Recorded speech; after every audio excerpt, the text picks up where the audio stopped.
Hello students, I am Dr. Lalita from Hari Science and Maths Academy. We already discussed the chapter algebraic expressions and identities.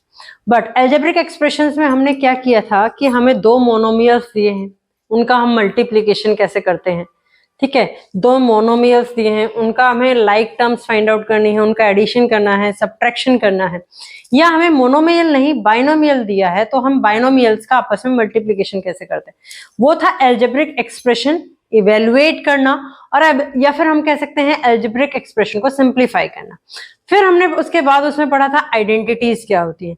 अब using the same identities अब हमें क्या करना है, reverse process follow करना है। अब हमें क्या दिया हुआ है, दो एक्सप्रेशंस दिए हुए हैं, उसमें से हमें फाइंड आउट करना है कि इसका हमें फैक्टर क्या है, इसका फैक्टर जो कॉमन फैक्टर है वो क्या होगा, या फिर हम जो है अब एक्सप्रेशन से जो स्टार्टिंग फिनोमेना था दैट इज मोनोमियल जो फाइंड आउट करना है वो हम निकालेंगे, बाइनोमियल जो है वो हम निकालेंगे। मींस हम एल्जेब्रिक एक्सप्रेशन को जो लास्ट रिजल्ट आता था अब हम उससे रिवर्स प्रोसेस फॉलो करेंगे, ठीक है। That is known as the factorization. वो क्या है, फैक्टराइजेशन है। सो सबसे पहले let me take one example. अब मैंने लिया 21 a cube b square and 14 a square b cube. दो टर्म्स हैं दिस एंड दिस। इसका आपको क्या फाइंड आउट करना है, find the greatest common factor between this and this. तो सबसे पहले हम ग्रेटेस्ट कॉमन फैक्टर निकालने के लिए क्या करते हैं, सबसे पहले जो आगे आपको कांस्टेंट दिया हुआ है दैट इज 21 एंड 14। हमारे पास दो कांस्टेंट्स हैं, इन दोनों कांस्टेंट के अंदर जो भी हाईएस्ट कॉमन फैक्टर होगा जीसीएफ, जिसको हम बोलते हैं GCF, GCF is nothing but greatest common factor, ठीक है। इन दोनों का अगर मैं कॉमन फैक्टर निकालूं तो 21 का क्या होता है फैक्टर 7 मल्टीप्लाई बाय 3 एंड इसका क्या होता है 7 मल्टीप्लाई बाय 2। सो इन दोनों के बीच में मेरे पास कॉमन फैक्टर क्या है 7। सो 21 और 14 का कॉमन फैक्टर जीसीएफ जो आएगा दैट इज 7, वो 7 आएगा। उसके बाद हम बात करते हैं जो हमारे पास वेरिएबल्स लिखे हुए हैं, a cube b square and a square b cube. इनके अंदर जब हम कॉमन फैक्टर निकालेंगे तो इनके अंदर हम देखेंगे जो कम पावर है, मींस a का यहाँ क्यूब है, यहाँ पर a स्क्वायर है, तो दोनों के बीच में कॉमन फैक्टर क्या आएगा, a स्क्वायर आएगा, क्योंकि वो इस टर्म में भी अवेलेबल है और इस टर्म में भी अवेलेबल है। नाउ b स्क्वायर यहाँ है, यहाँ b क्यूब है, सो दोनों के बीच में कॉमन फैक्टर क्या है, b स्क्वायर है, सो a square b square is the common factor. Now अब इस पूरे का अगर मुझे जीसीएफ निकालना है, फाइंड क्वेश्चन था find the GCF of this and this. तो जीसीएफ क्या होगा, इन दोनों को कंबाइन कर दो तो जीसीएफ आ जाएगा 7 a square b square. Procedure यही फॉलो होगा, जिन भी दो मोनोमियल्स के बीच में आपको जीसीएफ फाइंड करना है, सबसे फर्स्ट स्टेप क्या है कि उनमें जो कांस्टेंट वैल्यूज हैं पहले उनका जीसीएफ फाइंड आउट किया जाए, देन उसके बाद जो हमारे पास यहाँ पर वेरिएबल्स बच गए that is a cube b square and a square b cube. इनके बीच में जो मिनिमम कॉमन फैक्टर है, जो मिनिमम कॉमन फैक्टर है यहाँ पर वो फाइंड आउट करेंगे। वो क्या आया, a square and b square. वो कैसे लिखेंगे, इन दोनों में वेरिएबल की जो भी मिनिमम पावर है that is consider to be, वो कंसिडर करेंगे, ठीक है। इन दोनों को आपस में कंबाइन कर दो तो that is the answer of the question. इस तरीके से हम क्या करते हैं, क्वेश्चन निकालते हैं। Now the next question is, now the problem is find the GCF or HCF of first part is 6x cube and 18x square y cube। so यहां पर मुझे GCF लिखना है, GCF और HCF जो है that is the same। GCF of numeric value क्या है 6 and 18। 6 and 18 का जो फैक्टर होगा, 6 के फैक्टर्स क्या होंगे 6 मल्टीप्लाई बाय 1, 18 का फैक्टर क्या होगा 6 मल्टीप्लाई बाय 3। तो दोनों में कॉमन क्या है 6, तो this comes out to be equal to 6, ये 6 आ गया। अब यहां निकालूंगी मैं x cube y and x square y cube. इसके बीच में कॉमन टर्म्स देखो, x की पावर यहाँ 3 है, x की पावर यहाँ 2 है, तो कॉमन क्या आएगी, x की पावर 2 आएगी। y यहाँ सिंगल पावर है, यहाँ क्यूब है, तो क्या आएगा, y आएगा। तो जीसीएफ ऑफ एक्सप्रेशन इज, इन दोनों को कंबाइन कर दो, दैट इज 6x² y। ठीक है, इस तरीके से आप क्वेश्चन को निकालेंगे। अब स्मॉल, यहां पर आप ये लिख सकते हो smallest power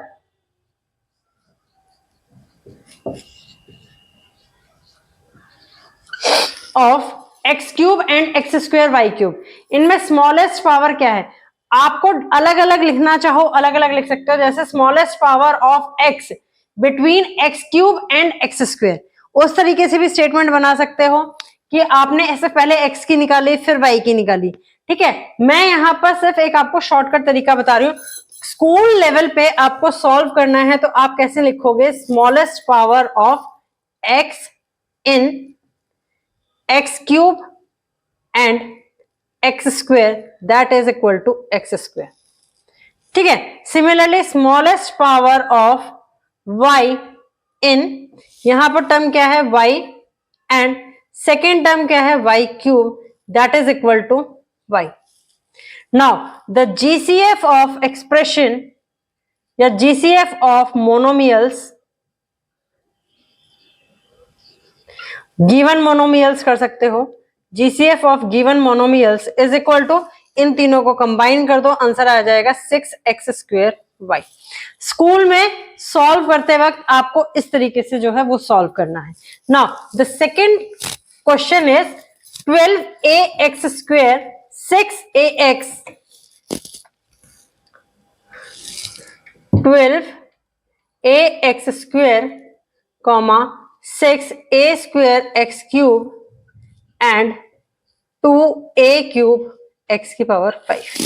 Now GCF of 12, 6 and 2,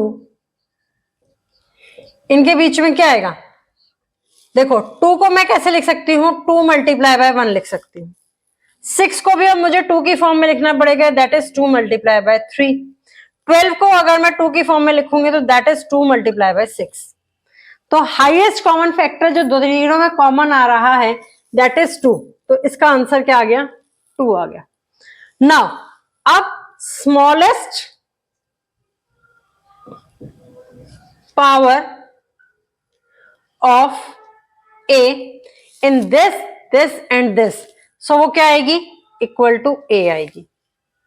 ठीक है, अब smallest power of another variable is x, तो यहां पर x² है, यहां x³ है, यहां x की पावर 5 है, तो स्मॉलेस्ट पावर क्या आ गई, x² आ गई। Now GCF of given monomials, given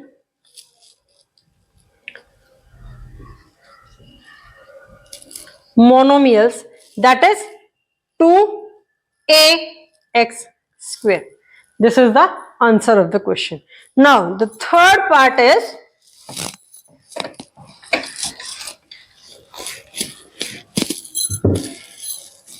(9) x², 15 x² y³, 6 xy² and 21 x² y²।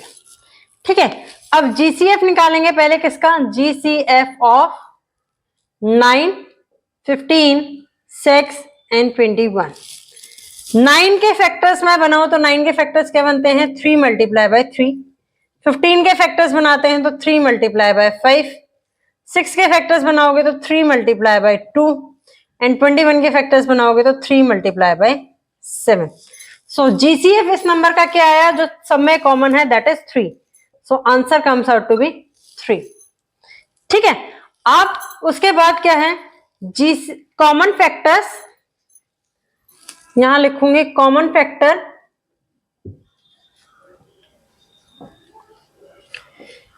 Between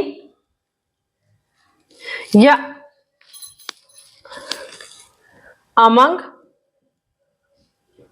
x² x square y cube x y square and x square y square that is equal to x की जो भी lowest power है, यहां पर 2 है, यहां 2 है, यहां एक्स की पावर 1 है, सो एक्स की पावर 1, क्योंकि नेक्स्ट में भी एक्स की पावर 2 है। अब मैं y की पावर देखूं तो फर्स्ट में कोई y की पावर नहीं है, तो इट मींस y जो है that is not a common factor among that.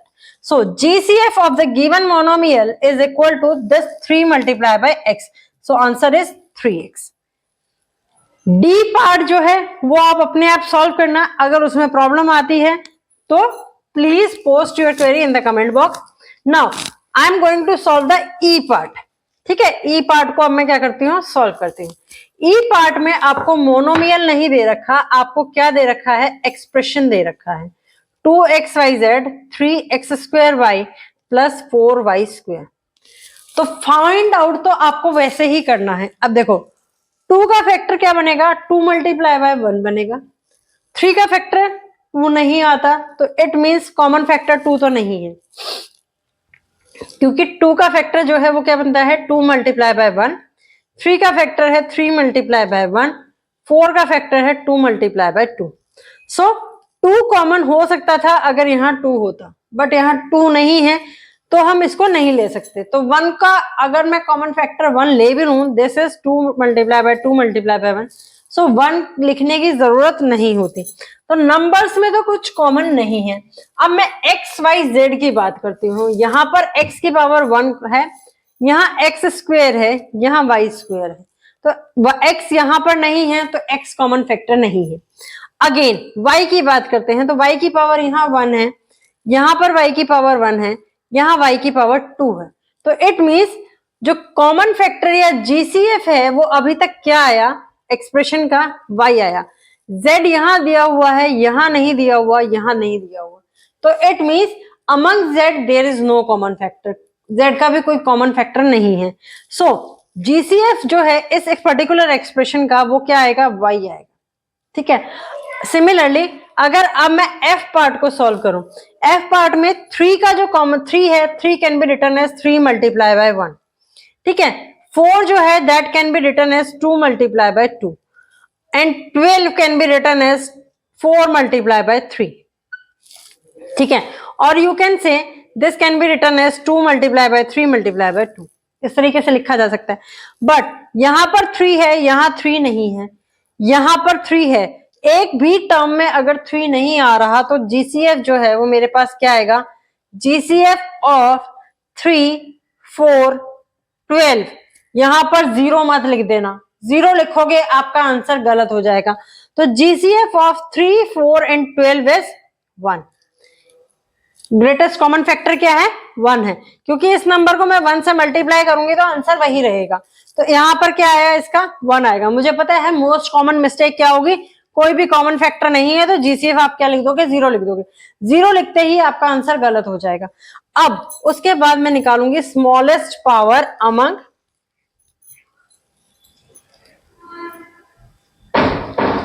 Smallest power among या between A square B square B cube square C square and A square B square and C square. अब देखो first term के अंदर क्या दे रखा है, ए square दे रखा है। ठीक है, ए से ही शुरुआत करते हैं। सेकेंड टर्म में ए स्क्वेयर नहीं है, तो इट मींस ए की पावर कॉमन नहीं है तीनों के अंदर। बी स्क्वेयर की बात करते हैं, फर्स्ट टर्म में बी स्क्वेयर दे रखा है, सेकेंड टर्म में भी बी स्क्वेयर दे रखा है, थर्ड टर्म में भी बी स्क्वेयर दे रखा है।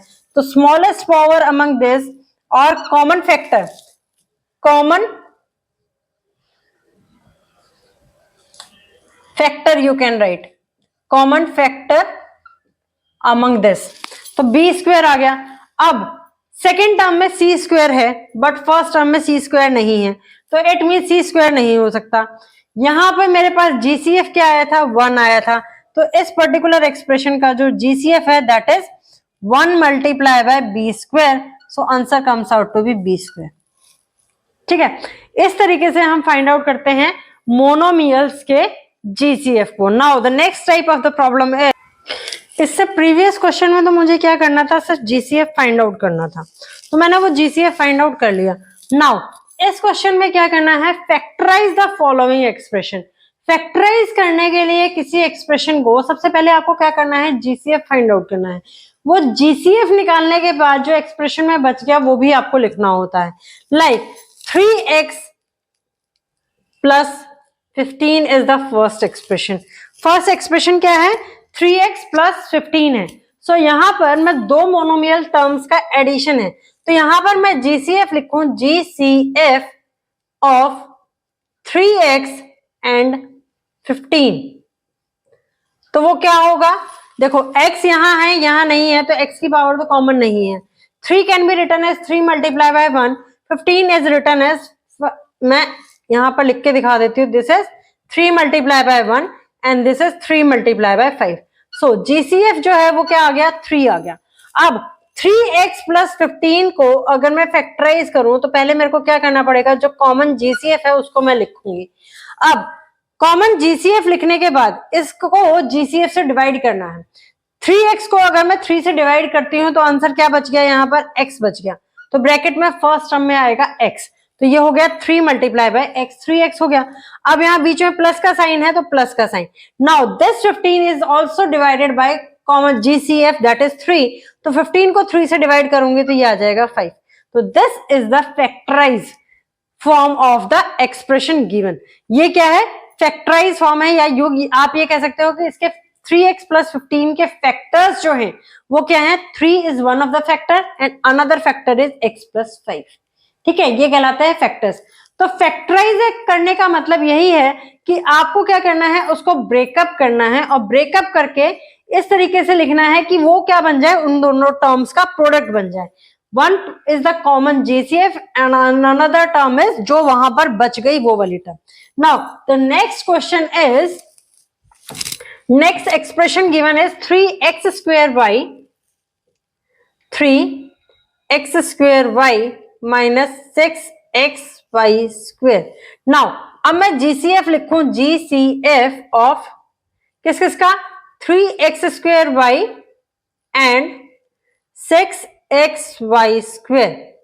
तो क्या होगा, 3 को मैं कैसे लिख सकती हूँ, 3 multiply by 1, 6 can be written as 2 multiply by 3।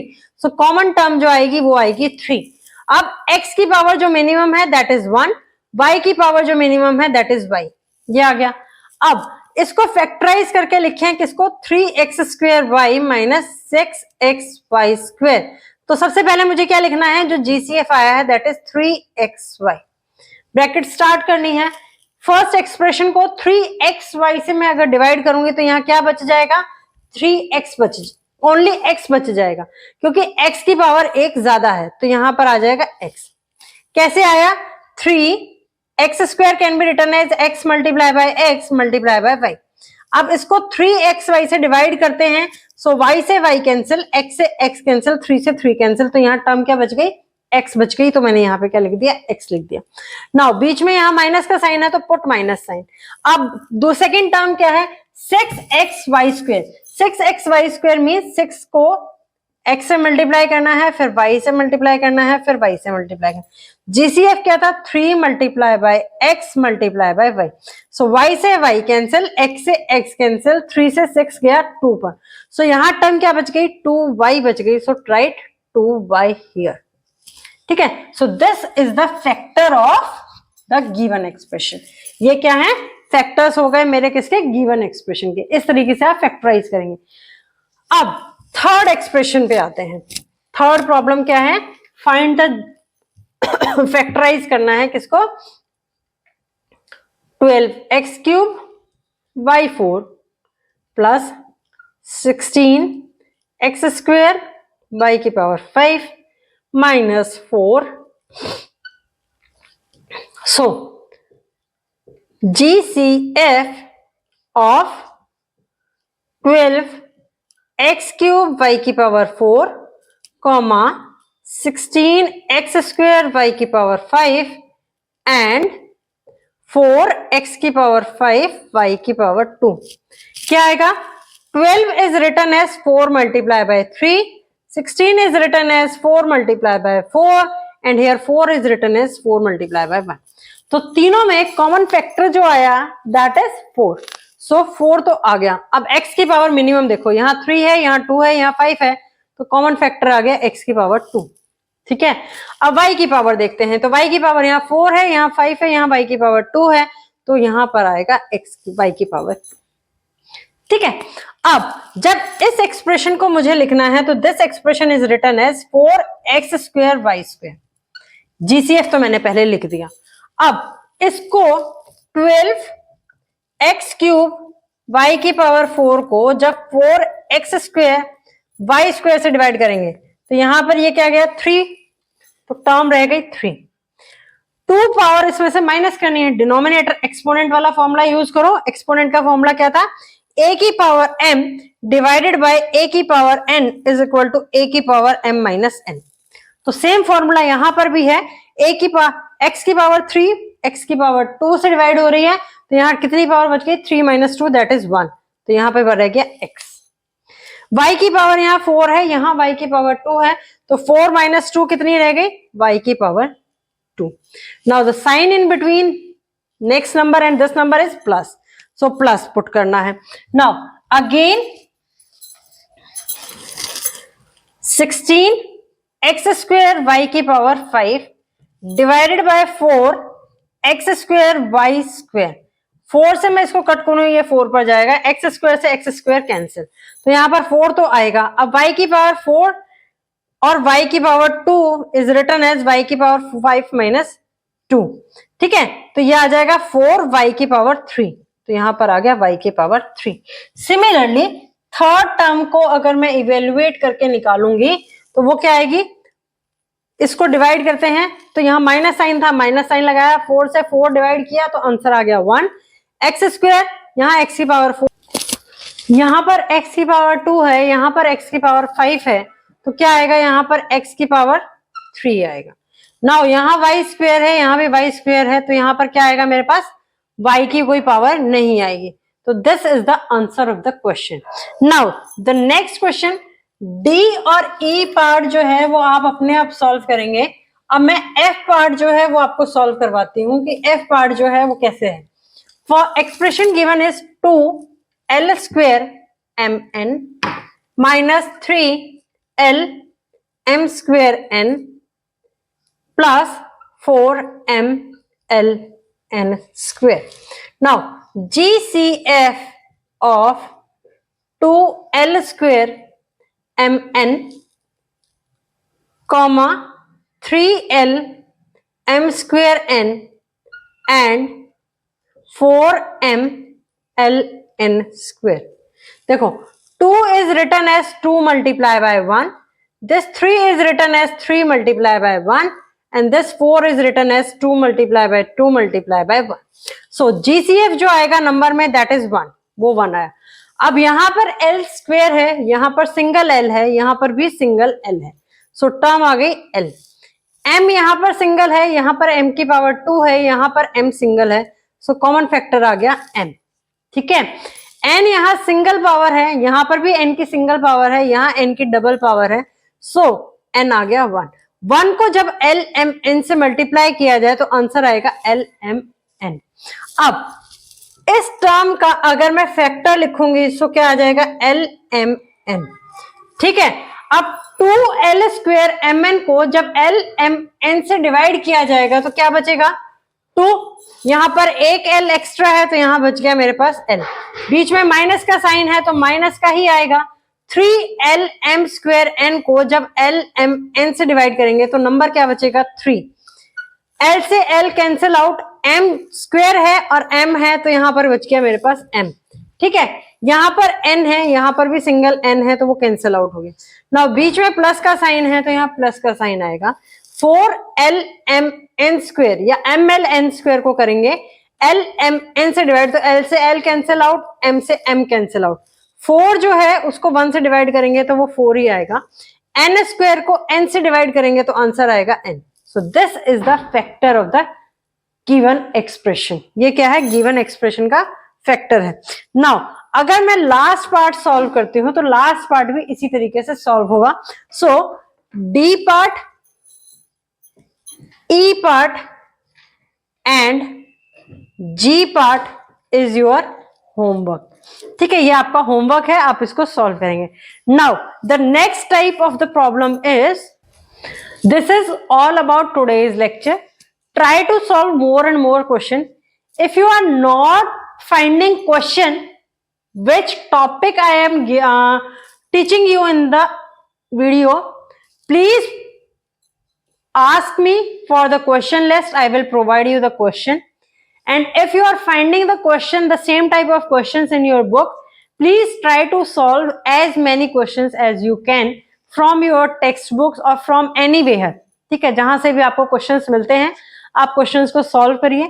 अगर उसमें आपको कोई प्रॉब्लम आ रही है, please post your query in the comment box.